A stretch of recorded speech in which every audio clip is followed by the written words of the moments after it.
Buen día, mi nombre es Baltasar García Hernández, soy estudiante de quinto año en la licenciatura de médico cirujano en la Universidad de Guanajuato, actualmente cursando el módulo de ginecología y obstetricia. El día de hoy les hablaremos acerca de la exploración ginecológica.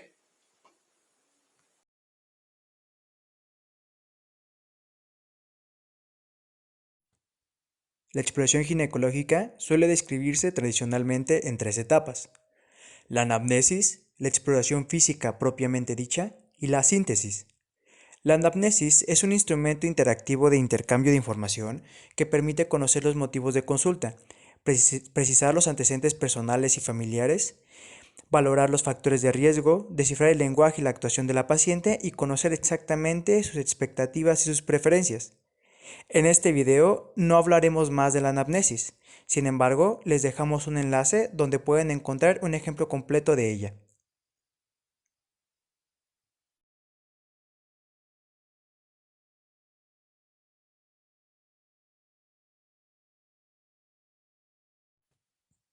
Con respecto a los motivos de consulta, los principales son trastornos del ciclo y hemorragias genitales, dolor pélvico, leucorrea, trastornos psicosexuales, trastornos urinarios y rectales, síntomas de alerta mamaria y trastornos de la fecundidad, o bien revisiones anuales de rutina.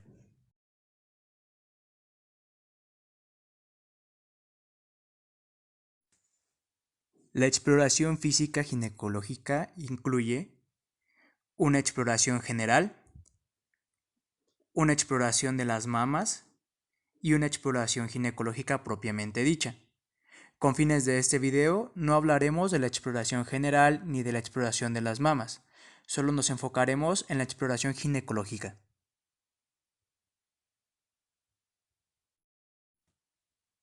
Es importante que la consulta médica, así como la exploración física, se realice en un lugar adecuado. Es importante establecer una buena relación médico-paciente con el fin de que la paciente se sienta segura al momento de la exploración. Asimismo, siempre se debe estar acompañado de una mujer, sea enfermera o médico, con el fin de proteger la integridad de la paciente y fines de seguridad legal. Se debe de pedir el consentimiento informado de la paciente. Para ello se tiene que explicar cada uno de los procedimientos a realizar.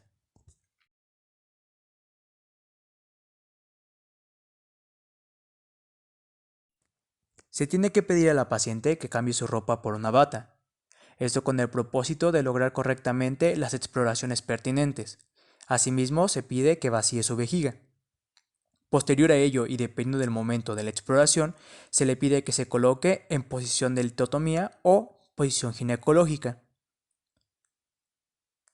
La exploración ginecológica propiamente incluye varias etapas sucesivas: la exploración del abdomen,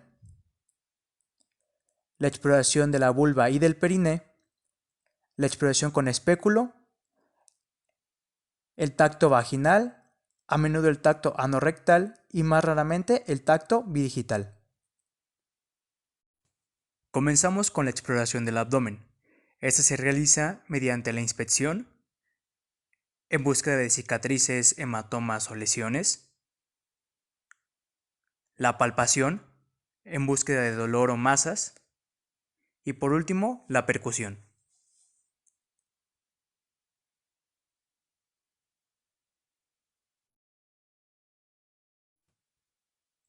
Ahora bien, la exploración de la vulva y del periné.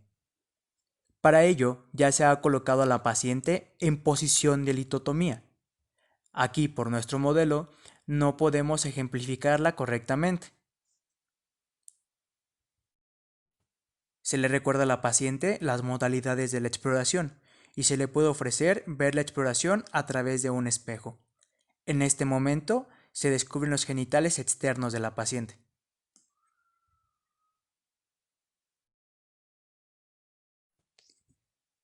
Para realizar la exploración, ambas manos deben estar correctamente lavadas y llevar guantes. Se empieza por la exploración del pubis, de la cara externa de los labios mayores y de los surcos genitocrurales. Se continúa con la exploración del conjunto del periné y del margen anal.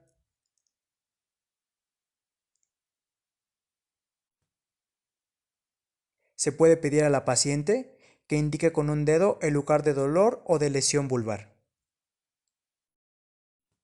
Con respecto a la inspección, se valora la presencia del vello púbico mediante la escala de Tanner. Se valoran las secreciones, los labios mayores se separan para permitir la exploración de su cara interna, de los surcos interlabiales, de la cara externa y del borde libre de los labios menores y del capuchón y del glande clitoriano. Se tensan los labios menores para examinar el vestíbulo. Hacia adelante se inspecciona el meato urinario y el orificio de las glándulas parauretrales, o de Skene. Se exploran después el himen y sus vestigios y el orificio vaginal. Se observa el grado de dilatación de la vulva espontánea y cualquier posible malformación. Para realizar la palpación, se realiza con el pulgar y el índice. Permite valorar el espesor y la flexibilidad de los labios mayores y menores. Precisa las características semiológicas de una posible tumefacción. La palpación permite buscar una anomalía de las glándulas de Bartholin. La glándula normal no se palpa. Se puede buscar una anomalía de las glándulas parauretrales con el dedo índice intravaginal.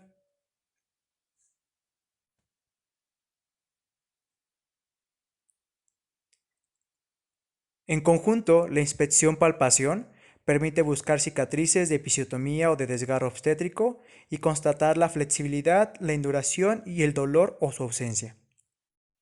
Con respecto a la exploración neurológica, consta de la exploración de la sensibilidad y la búsqueda de los reflejos.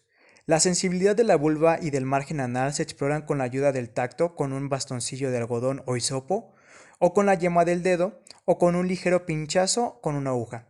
Los principales reflejos del perineo son el reflejo anal y el reflejo vulvocavernoso. El pinchazo perianal o del margen del ano provoca la contracción del esfínter, es el reflejo anal.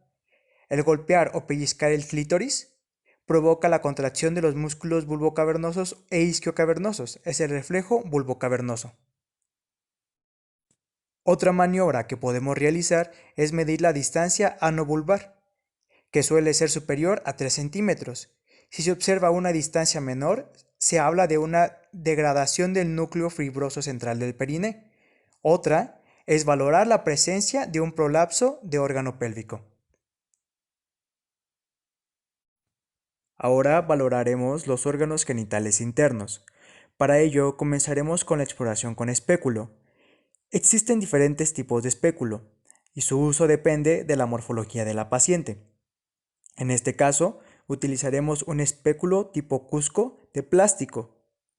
Se trata de un espéculo con dos palas o valvas y es el que se adapta mejor para la exploración de la mujer virgen o muy mayor. Previo a la colocación del espéculo, hay que recordar que el espéculo debe introducirse sin lubricante para poder tomar una posible muestra bacteriológica o realizar un frotis cérvico-vaginal de detección. La colocación es aún más fácil si se le ha explicado todo a la paciente. La colocación del espéculo debe ser indolora, excepto en casos de enfermedad o de un espasmo de músculos elevadores. Con respecto a la técnica, la primera fase consiste en poner en tensión y separar los labios menores como la exploración de la vulva, lo cual expone el orificio vaginal. La paciente puede hacer un pequeño esfuerzo de empuje. El espéculo se introduce cerrado.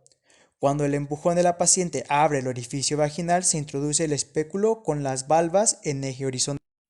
Después se apoya firmemente el espéculo sobre la horquilla sin tocar la zona inframeática. La introducción en la vagina se lleva a cabo al tiempo que se efectúa la rotación y coloca las valvas en posición horizontal.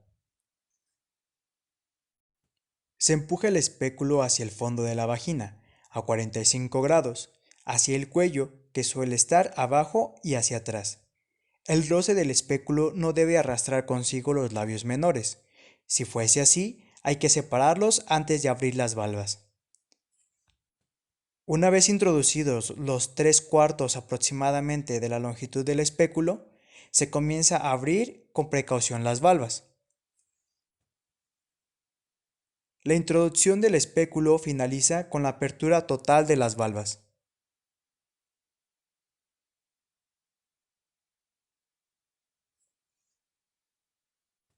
Al finalizar la maniobra, la valva superior del espéculo debe colocarse en el fondo del saco vaginal anterior y la valva inferior en el fondo del saco vaginal posterior, como se puede apreciar en esta bonita imagen. Una vez colocado el espéculo, se procede a la exploración del cuello. Se debe describir el aspecto macroscópico del cuello. La mucosa del lecho cervix suele ser lisa y rosada, mientras que la del endocervix, cuando es visible, es más roja. Si se observa algún sangrado, hay que procurar ver si tiene un origen alto o cervical. En caso de flujo, nos ayudará a determinar su origen, así como sus características. Ahora exploraremos la vagina. La exploración de los bordes laterales de la vagina se hace una vez colocado el espéculo, al mismo tiempo que la del cuello. Después se realiza la exploración de las caras y los bordes, retirando poco a poco el espéculo, que se despliega progresivamente. La mucosa vaginal suele ser uniforme, rosada y húmeda en periodos de actividad sexual, volviéndose menos flexible y pálida tras la menopausia. La exploración permite observar también una ulceración o una forma vegetante. Al finalizar la exploración vaginal, se retira el espéculo. Para que sea indoloro, hay que liberar primero el cuello y cerrar después el espéculo, retirándolo sin tocar la zona inframeática. Sin olvidar comprobar, durante la retirada del espéculo, la ausencia de cualquier anomalía vaginal que no se haya visto hasta entonces. Como se mencionó previamente, el espéculo puede ser utilizado para la prueba del Papa Nicolau. Sin embargo, la toma de la muestra excede las características de este video, por lo que solo lo mencionamos. El espéculo se retira de manera similar a como se introdujo. Ahora hablaremos del tacto vaginal. El tacto vaginal debe realizarse tras la exploración con el espéculo. El tacto vaginal se realiza utilizando uno o mejor dos dedos de ser posible. Permite la exploración de una gran parte de los órganos pélvicos siempre y cuando se asocie con la palpación abdominal.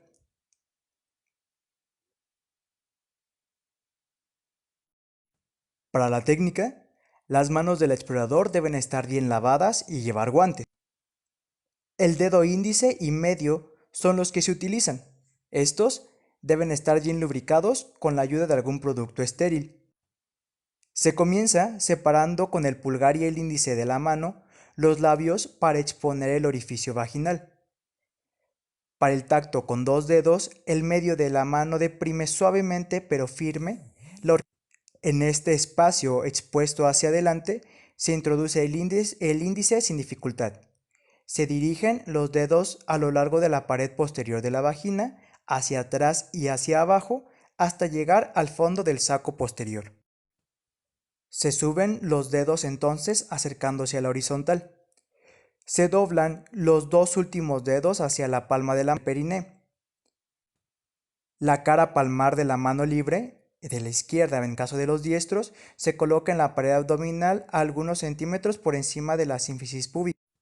Se deprime esta pared para acercar lo más posible los órganos pélvicos a los dedos intravaginales. La mano se desplaza al mismo tiempo que los dedos vaginales. Esto permite la exploración de casi toda la pelvis menor cuando las condiciones anatómicas lo permiten.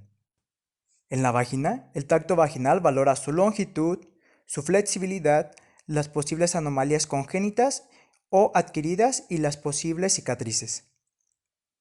En el cuello uterino, el tacto vaginal combinado con la palpación abdominal permite examinar el cuello uterino, permite precisar su posición, la consistencia normalmente firme y elástica y el volumen y movilidad. En cuerpo uterino, la exploración del cuerpo uterino se hace levantando el útero gracias a los dedos intravaginales en dirección a la mano externa, que deprime la pared con movimientos inversos. Entre ahora la situación del útero, su tamaño, su orientación, su forma, su consistencia y su movilidad. En los anexos, la palpación de los anexos se realiza con los dedos vaginales alternadamente en cada uno de los fondos del saco, siempre de forma combinada. Los dedos de la mano abdominal empujan para encontrar los dedos vaginales. Un anexo es anormal y es doloroso, con volúmenes aumentados o ambos. Normalmente los ovarios no se palpan. Si se palpa una masa anexial, hay que valorar su tamaño, su forma, su movilidad, su consistencia y su sensibilidad. También se puede valorar el fondo del saco anterior, el fondo del saco posterior, las paredes pélvicas y los músculos elevadores del ano.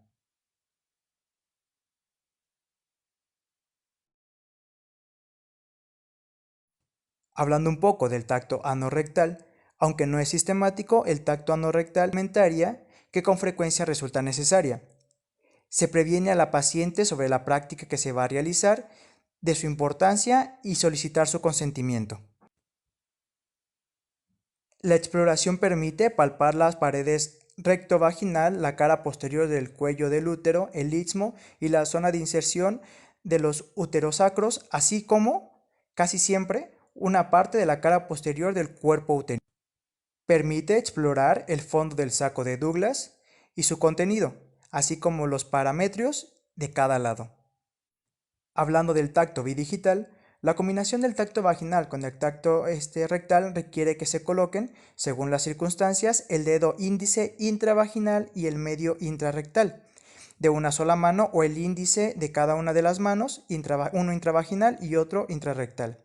Permite examinar de arriba a abajo el fondo del saco de Douglas, la pared rectovaginal y valorar la tonicidad y la calidad del núcleo fibroso central del perine. Para finalizar la exploración, se cubren los genitales de la paciente y se coloca a la paciente en una posición propiamente elegida y se le pide que cambie su bata por su vestimenta. Por último, la síntesis. En la síntesis se da una conclusión de los hallazgos encontrados en la exploración física, sean estos positivos o negativos para la salud de la paciente, y en su determinado caso se establece un seguimiento. Así se finaliza la intervención.